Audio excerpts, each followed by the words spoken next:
The virus situation is getting worse and worse every day. For example, here in Florida, they already reported 2 virus deaths, rising the US death toll from the virus to 17.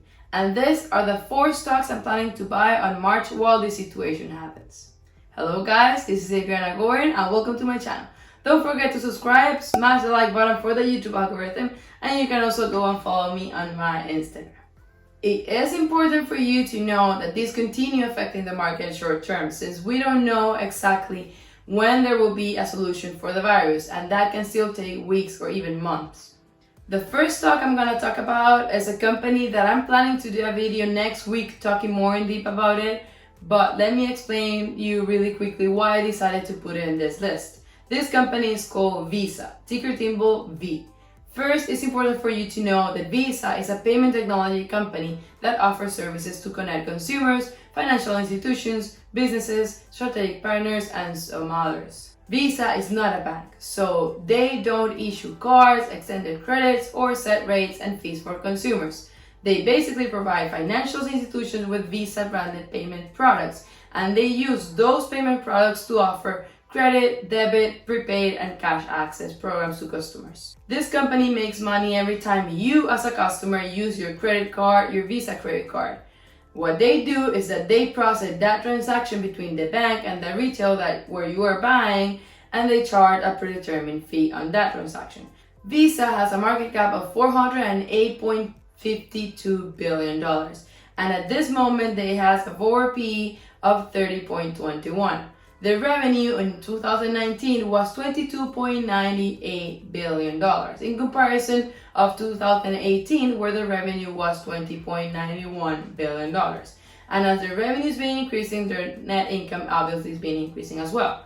Analysts are expecting Visa to grow their revenue for this year 2020 by 10% to $25.27 billion.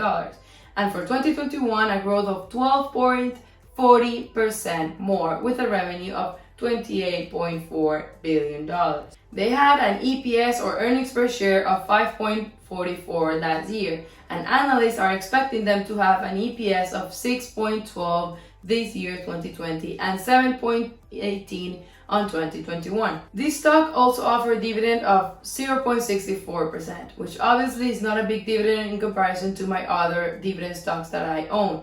But they are offering such a low dividend yield because they, as a company, are still growing exponentially. I mean, analysts are expecting them to grow their revenue 10% this year, 2020.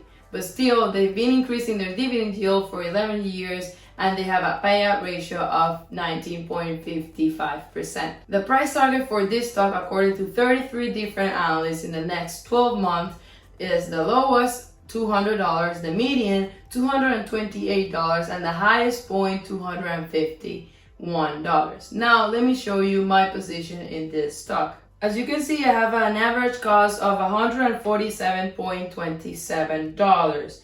I'm up 24.44% in this position. I started buying this stock on February of 2019, so last year. The next stock I want to talk about is a stock that I mentioned 3 weeks ago in my channel, and with everything that's been happening in the market, still have it under my radar to continue buying it. This stock is Wells Fargo, ticker symbol WFC. I do have a video talking about this stock more in depth, as I mentioned before, which I'll be linking down below in the description. But I would like to give you guys an update since I talked about that stock 3 weeks ago. Banks is an industry that at the moment I like to watch because, as I mentioned in my last video, the Fed cut rates again. And you may be thinking that that is bad for banks because they're making less money, and you're not wrong at all. But this can also mean that people will start maybe refinancing their homes, asking for more mortgages for the new house or their new car, and the loan activity, in my opinion, will be more active since everything is cheaper because of the rate cut. Now, let's check how they've been doing. Remember that this company has an asset cap that does not let them grow more than a certain point. And all this happened because of the fraud drama that they had in 2016, where workers started creating false checking and savings account without their client's consent. After that, the Fed decided to put an asset cap on the bank, And what that means is that they have to maintain their balance sheet below $1.95 trillion, making it difficult for them to grow their revenues or earnings in the short term. This company is also very good looking because of the dividend that they are offering. They are currently offering a dividend yield of 5.24% and have a payout ratio of 49.78%. Remember that the payout ratio is the total amount of money that the company is paying the shareholders out of their net income. And in my opinion, a good payout ratio is below 55%. Also, they have been increasing their dividends for the last 8 years. The price target for this stock, according to 21 different analysts, is the lowest point $42, the median $49, and the highest $57. Obviously, I'm not saying we have to believe in what analysts say by 100%. This is just a forecast for the stock price of Wells Fargo.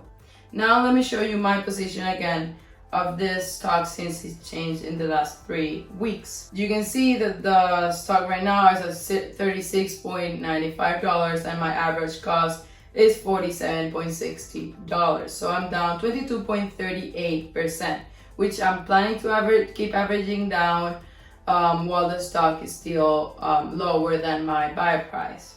Next, I'm not going to talk about a specific stock, but of an industry, which I already own. This is a cruise line industry. And yes, I know I've mentioned this stock before in my channel, but I can't stress enough the opportunity that these two stocks are offering at the moment. Let's start with Carnival. Its price at the moment is $27.15. It has dropped 61.19% since its highest point in 2018.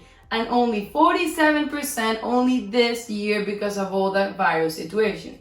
As I mentioned before, they already said that if they would have to cancel their cruises until April, because of this, it would dent 2020 earnings by $0.55 to $0.65 per share. And while all this comes down and they are able to operate perfectly again, they are offering you a dividend yield of 7.37%.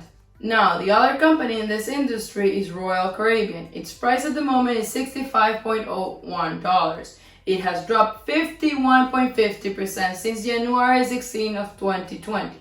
They also mentioned that they are getting hit really hard because of the coronavirus, and they explained that they are estimating an impact of $1.20 per share if they would have to cancel their trips until April of this year. This company is offering a dividend yield of 4.74% at the moment. In my opinion, these two stocks are offering very good growth opportunity because of this virus impact that is a short-term impact, and more in this type of vacation industry. For example, Vice President Mike Pence on Friday said 21 people on the brand Princess cruise ship of California tested positive for the coronavirus. Remember that the Princess Cruise Line is owned by Carnival Corporation. This is something that the company can't control, and it will obviously impact them very hard in the short term, but in the long term they will recover and even maybe get to their highest point. So they are offering you a growth of 50 to 60% while you are able to collect the dividend yield that they are offering. Carnival stock price forecasts in the next 12 months are the lowest point $32, the median $48.50, and the high is $59. While for Royal Caribbean, the lowest point is $80, the median is $140, and the very high point is $165. Now let me show you both of my positions in this stocks. First, in Royal Caribbean, my average cost is $90. I haven't bought more since my last video, so I'm down 29.29%, but I will continue buying next week or so.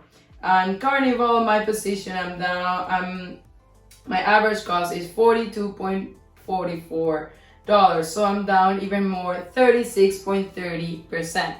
Which obviously I will continue buying this stock this week or so, even if it continues dropping, because as I said before, I like to average down my positions while I can buy at these lowest points. The last stock I want to talk about is an industry as well. I could tell that you already know that I'm going to talk about the ride-sharing industry. It's impossible for me not to mention these two stocks because even if they are not profitable at the moment, they have so many good plans for the future. For example, they are planning the autonomous ride-sharing services, and Uber is planning to have the flying Uber services in the near future. Both companies are working really hard to get to be able to get to the profitability as expected by analysts and by the same company. The price forecast for the next 12 months for these stocks are: for Uber, the lowest point $36, the median $48.65, and the high point $60, while Lyft has an expectation lower point of $35,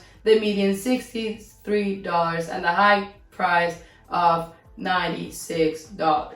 Now, I'm down as well in these two positions. In Lyft, my average cost is $44.18, which is a 18.74% down.